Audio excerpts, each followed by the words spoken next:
गरुड़ पुराण चौथा अध्याय। गरुड़ जी पूछते हैं कि हे भगवान, किन कर्मों से प्राणी मार्ग में जाते हैं, किन कर्मों से वैतरणी नदी में गिरते हैं और किन पापों से नरक में जाते हैं, सो मुझसे कहिए। श्री भगवान कहते हैं कि हे गरुड़, जो सदा अशुभ कर्म करते हैं और शुभ कर्म से मोह मोड़े रहते हैं, वे ही एक नरक से दूसरे नरक को, दुख से दुख को तथा भय से भय को प्राप्त होते हैं। धार्मिक लोग पूर्व, पश्चिम और उत्तर इन तीनों मार्गों से धर्मराज के पूर्व में जाते हैं और पापी लोग केवल दक्षिण मार्ग से वहां जाते हैं। इसी दुखप्रद प्रदक्षिण महामार्ग में वैतरणी नदी है। उसमें जो पापी जाते हैं उनको मैं तुमसे कहता हूँ।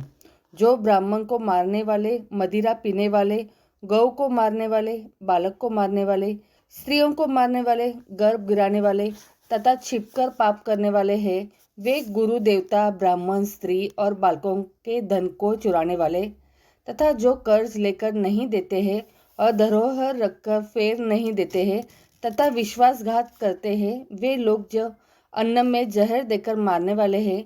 इसी प्रकार जो केवल दोष को ग्रहण करने वाले हैं और गुणों की तारीफ नहीं करने वाले, गुणियों से ईर्ष्या करने वाले, नीचों में अनुराग करने वाले, मूढ़ सत्संगति से रहित, तीर्थ सज्जन, अच्छे कर्म और गुरु देवताओं की निंदा करने वाले तथा पुराण, वेद, मीमांसा, न्याय और वेदांत की बुराई करने वाले, किसी को दुखित देखकर प्रसन्न होने वाले और हर्षित देखकर दुख देने वाले, खोटे वचन बोलने वाले, सदा दुष्टचित रहने वाले तथा हितकारक वचन और शास्त्र की बात को कभी भी न सुनने वाले एवं अपने को बहुत बड़ा समझकर मूढ़ होकर भी अपने को पंडित मानने वाले, ऐसे लोग तथा अन्य बहुत से धर्म से रहित पापी दिन रात रोते हुए यम मार्ग में जाते हैं तथा यमदूतों से ताड़ित होकर वैतरणी नदी में जाकर जो पापी लोग उसमें गिरते हैं, उनको मैं तुमसे करता हूँ।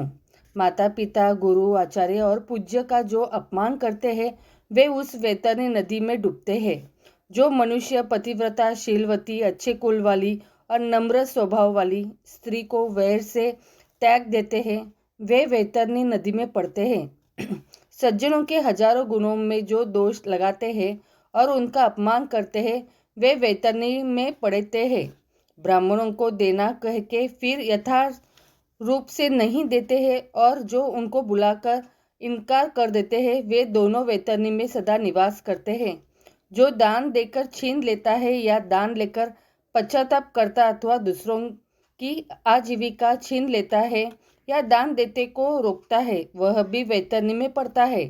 जो यज्ञों को नाश करता है तथा कथा में भंग करता है, जो खेत की सीमा को हरता है तथा गौ चरने की भूमि को जोतता है, जो ब्राह्मण होकर गुड़, खांड, तेल, नमक, घी, दूध आदि रसों को बेचता है और जो 5 प्रकार की वृषली स्त्री का पति होता है तथा वेदोक्त यज्ञ से अन्यत्र अपने लिए पशुओं को मारता है, वह वैतरणी नदी में पड़ता है। जो ब्राह्मणों के कर्मों को त्याग कर मांस खाता और मदिरा पीता है तथा जो उच्छृंखल स्वभाव का हो और शास्त्र का अध्ययन न करता हो, वह वैतरणी में पड़ता है।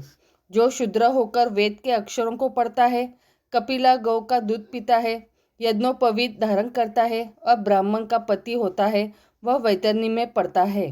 जो राजा की स्त्री की अभिलाषा करता है, जो पर स्त्रियों को हारता है, जो कन्या में काम की वासना करता है और जो सती स्त्रियों का सत्वित्व नष्ट करता है, ये लोग तथा अन्य बहुत से निषिद्ध आचरण करने वाले और कर्तव्य कर्मों को त्यागने वाले मूढ़ वैतरणी नदी में पड़ते हैं।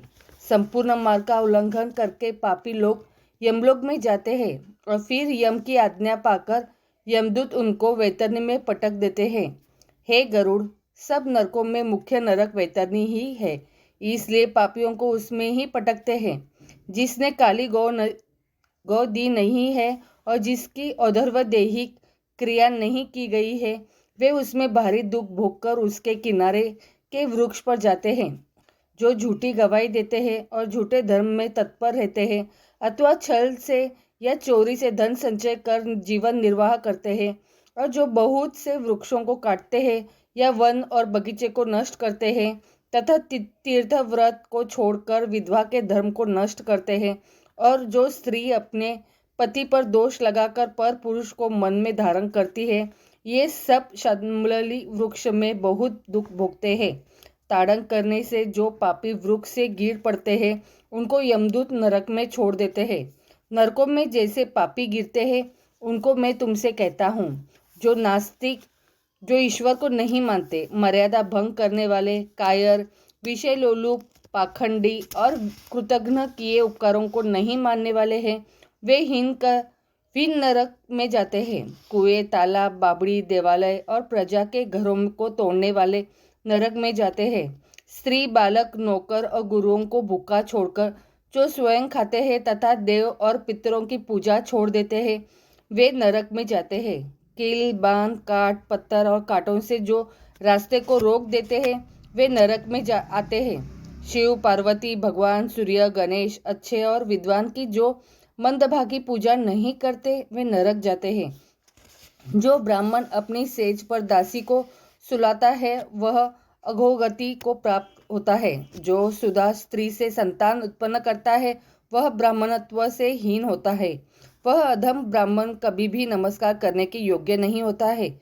जो मूढ़ देवताओं की पूजा नहीं करते हैं, वे नरक में जाते हैं। ब्राह्मणों के कलह और गौओं के युद्ध में जो प्रीति करते हैं और उनको युद्ध से नहीं बचते हैं बल्कि उनकी तारीफ करते हैं, वे पापी नरक में जाते हैं।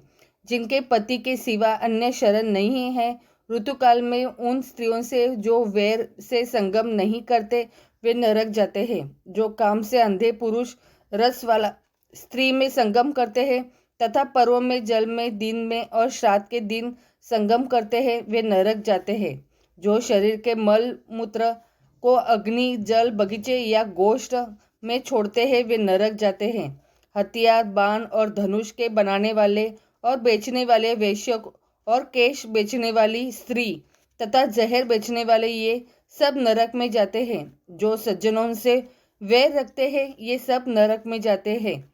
जो अनाथ पर दया नहीं करते हैं और सज्जनों से वैर रखते हैं तथा बिना अपराध के जो दंड देते हैं, वे नरक में जाते हैं। आशा करके आए हुए ब्राह्मण और अतिथियों को रसोई तैयार होने पर भी जो भोजन नहीं कराते हैं, जो सब जीवों में विश्वास और दया नहीं करते हैं और सब प्राणियों से कुटिलता रखते हैं, जो पहले नियमों को धारण करके फिर इंद्रियों को वश में नहीं रख सकते और उन नियमों को छोड़ देते हैं, वे नरक में जाते हैं। अध्यात्म विद्या को देने वाले गुरु को और पुराण बाँचने वाले को जो नहीं मानते हैं, मित्र से वैर करने वाले, प्रीति को त्याग करने वाले और आशा भंग करने वाले, ये सब नरक में जाते हैं। विवाह, देव यात्रा और तीर्थ में साथ जाने वाले को जो लूटता है, वह घोर नरक में जाकर बसता है, वहां से फिर नहीं लौटता है। जो महापापी घर, गांव या वन में आग लगाता है, उसको ले जाकर यमदूत अग्निकुंड में पकाते हैं। अग्नि से जलते शरीर वाला वह जब छाया की चाह करता है, तब यमदूत से 80 पत्र वन में ले जाते हैं। वहां तलवार के से पहने पत्रों से जब उसका शरीर काटता है, तब यमदूत कहते हैं कि हे पापी, सुख से शीतल छाया में सो। प्यास लगने पर जब वह जल मांगता है, तब उसे यमदूत बहुत गर्म तेल पीने को देते हैं और कहते हैं कि जल पियो और अन्न खाओ।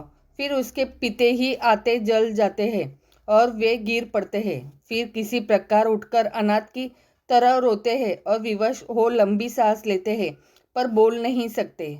हे गरुड़, इस प्रकार संक्षेप में पापियों की बहुत सी यातनाएं कही है। उनको विस्तार पूर्वक कहने से क्या हो है, वे तो सब शास्त्रों में कही गई है। इस प्रकार हजारों स्त्री पुरुष प्रलय काल तक घोर नरक में पचाए जाते हैं।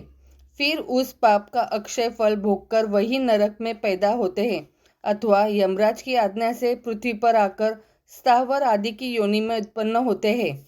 वृक्ष, गुल्म, लता, बेल, पर्वत और तृण, इनको स्थावर कहते हैं। ये सब मोह से घिरे रहते हैं। कीड़े, पशु, पक्षी, जलचर और देवता, ये 84 लाख योनि में कहे गए हैं। इन सब योनियों में घूमकर फिर मनुष्य योनि में जाते हैं, परंतु नरक से आए हुए प्राणी जो मनुष्यों की योनि में जाते हैं, वे चांडाल की योनि में जन्म लेते हैं। वहाँ भी पूर्व जन्म के पाप के कारण वे बहुत दुखी होते हैं। गलित, कोढ़, जलमांत और बड़े बड़े रोगों से युक्त स्त्री पुरुषों को जाना जाता है कि ये पाप भोग कर आए हैं।